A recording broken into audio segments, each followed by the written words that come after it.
हाँ जी, तो स्टूडेंट्स ये रही हमारी प्रॉब्लम नंबर 3.60 जिसमें वो कह रहा है कि डिटरमाइन कीजिए वी नॉट वोल्टेजेस को यूजिंग नोडल एनालिसिस टेक्निक। तो चलिए आए सबसे पहले नोड आइडेंटिफाई करते हैं। नोडल एनालिसिस टेक्निक में नोड होता क्या है? नोड एक ऐसा पॉइंट होता है जहाँ पे एक से ज़्यादा चीज़ों की वायर अटैच होती है। जहाँ पे दो चीज़ों की वायर अटैच होती है वो कहलाता है बाइनरी नोड। उसको आपने कंसिडर नहीं करना, वो आपका क्वेश्चन लंबा कर देगा। आपने कंसिडर करना है हायर नोड और सरफेस नोड को। हायर नोड वो पॉइंट है जहाँ पे तीन चीज़ों की वायर अटैच हो, और सरफेस नोड वो नोड जहाँ पे तीन से ज़्यादा चीज़ों की वायर अटैच हो। तो ये देखो, सबसे पहले नंबर पे ये मेरे पास नोड 1 है जो हायर नोड है। तीन चीज़ों की वायर अटैच है, दो रजिस्टर, एक वोल्ट करंट सोर्स। तो यहाँ पे मैं V1 के नाम से वोल्टेज लेता हूँ। उसके बाद ये मेरे पास एक हायर नोड है जहाँ पे एक रजिस्टर, दो करंट सोर्सेज की वायर अटैच है। यहाँ पे मैं V2 के नाम से वोल्टेज लेता हूँ। उसके बाद ये मेरे पास एक सरफेस नोड है, यहाँ पे चार चीज़ों की वायर अटैच है, तीन रजिस्टर, एक वोल्टेज सोर्स। तो यहाँ पे मैं V3 के नाम से वोल्टेज लेता हूँ। उसके बाद ये मेरे पास एक हायर नोड है, दो रजिस्टर, एक करंट सोर्स की वायर अटैच है। यहाँ पे मैं V4 के नाम से वोल्टेज लेता हूँ। और उसके बाद ये मेरे पास एक हायर नोड है जहाँ पे दो रजिस्टर और एक वोल्टेज सोर्स की वायर अटैच है। तो यहाँ पे मैं ग्राउंड नोड लेता हूँ, क्योंकि जब तक एक नोड को ग्राउंड नहीं किया जाएगा करंट फ्लो नहीं कर पाएगा। डैट्स वाई एक नोड को ग्राउंड करना ज़रूरी होता है। अब ज़रा गौर कीजिएगा, ये क्वेश्चन जितना मुश्किल नज़र आ रहा है इतना है नहीं। ठीक है, मैंने भी सोचा था काफ़ी लंबा होगा, लेकिन ये बहुत छोटा क्वेश्चन है। देखिए किस तरीके से मैं आपको बताता हूँ। सबसे पहले नंबर पे इस सर्किट के अंदर आप देखें कि हमारी जो आउटपुट है वी नॉट वो इस रजिस्टर के क्रॉस है, और ये जो रजिस्टर है डायरेक्ट दो नोड्स के सेंटर में लगा हुआ है। तो वी नॉट की फिर इक्वेशन क्या बनेगी? V naught is equal to आ जाएगा, जब भी ऐसी कंडीशन होती है तो मैंने आपको बताया वह इक्वेशन कैसे लिखी जाती है। फिर जिस तरफ इसका पॉजिटिव टर्मिनल है वो वाले नोड के वोल्टेज प्लस में, जिस तरफ इसका नेगेटिव टर्मिनल है वो वाले नोड के वोल्टेज माइनस में।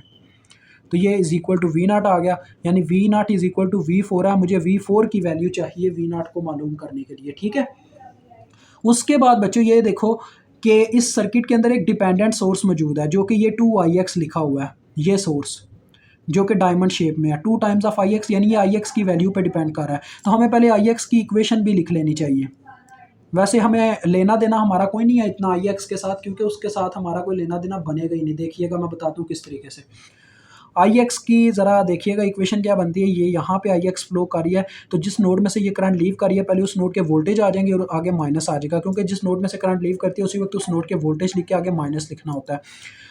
और ये जिस नोड में जाके एंटर करेगी आगे वो वाले वोल्टेज, और जितनी रेजिस्टेंस रास्ते में आई वो आ जाएगी बटे में, जो कि है 1K। ये इसकी इक्वेशन आ गई। ठीक है, अब ज़रा गौर कीजिएगा, जब दो नोड्स के सेंटर में बच्चों एक वोल्टेज सोर्स लगा हो ना, तो वहाँ पे पता है क्या होता है? वहाँ पे सुपर नोड का कंसेप्ट लगता है। लेकिन लेकिन अगर ऐसा हो कि उन दो नोड्स में से जिनके दरमियान में वोल्टेज सोर्स लगा हुआ है, जैसे ये नज़र आ रहा है आपको V3 और 0 वोल्ट के सेंटर में एक वोल्टेज सोर्स लगा हुआ है, उनमें से किसी एक की वैल्यू अगर आपको पता हो तो वहाँ पे सुपर नोड के कंसेप्ट की बजाय डायरेक्ट इक्वेशन की मदद से आप दूसरे वेरिएबल की वैल्यू भी मालूम कर सकते हो। देखो, जिस तरफ इसका नेगेटिव टर्मिनल होगा वो वाले नोड माइनस में उस नोड के वोल्टेज माइनस में आ जाएंगे, जिस तरफ पॉजिटिव टर्मिनल होगा वो वाले नोड के वोल्टेज प्लस में आ जाएंगे।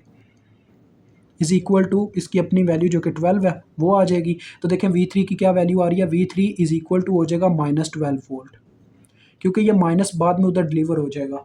तो ये आपको V3 की वैल्यू मिल गई। ठीक है, अब ज़रा गौर से देखिएगा, मैं असल में ना पहले सोच रहा था V1 से ना KCL लगाना स्टार्ट करूं, लेकिन मुझे बाद में मालूम हुआ, मैंने ज़रा गौर किया तो मालूम हुआ, ये देखो V4 जो है ना बच्चों, V4 मुझे V4 असल में मालूम करना है V नॉट के लिए। ठीक है, साफ नज़र आ रहा है। V4 के ऊपर अगर मैं डायरेक्ट KCL लगाने का सोचूं तो देखो, KCL का मतलब होता है इसके घेरे में जितनी वायर्स हैं सबकी करंट्स लिखनी है मैंने, तो मुझे उन सब की करंट्स लिखनी होंगी। ठीक है जी, अजान हो रही थी, मैंने ज़रा वीडियो को स्टॉप कर दिया था।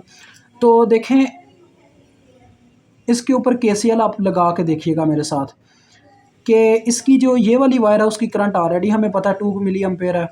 उसकी ये जो नीचे वाली वायर है, इसके घेरे में टोटल 3 ही वायर्स है ना, तो नीचे वाली जो वायर है उसकी अगर इक्वेशन लिखी जाए तो लिविंग करंट फार्मूले से लिखी जाएगी, जिसमें एक तो V4 है, दूसरा नोड 0 वोल्ट वाला है जिसकी वैल्यू हमें ऑलरेडी पता है। उसके बाद जो तीसरी इसकी वायर बचती है उसमें भी हमें V4 ही एक वेरिएबल बचता है, V3 की हमें ऑलरेडी वैल्यू पता चल चुकी है। तो डैट्स वाई V4 की डायरेक्ट वैल्यू मालूम हो सकती है KCL अप्लाई करने से इसके ऊपर, तो लिहाजा किसी और के ऊपर KCL अप्लाई करने की ज़रूरत नहीं है, डायरेक्ट हम KCL अप्लाई करेंगे अपने नोड 4 के ऊपर। ठीक है जी, अप्लाई KCL एट नोड 4।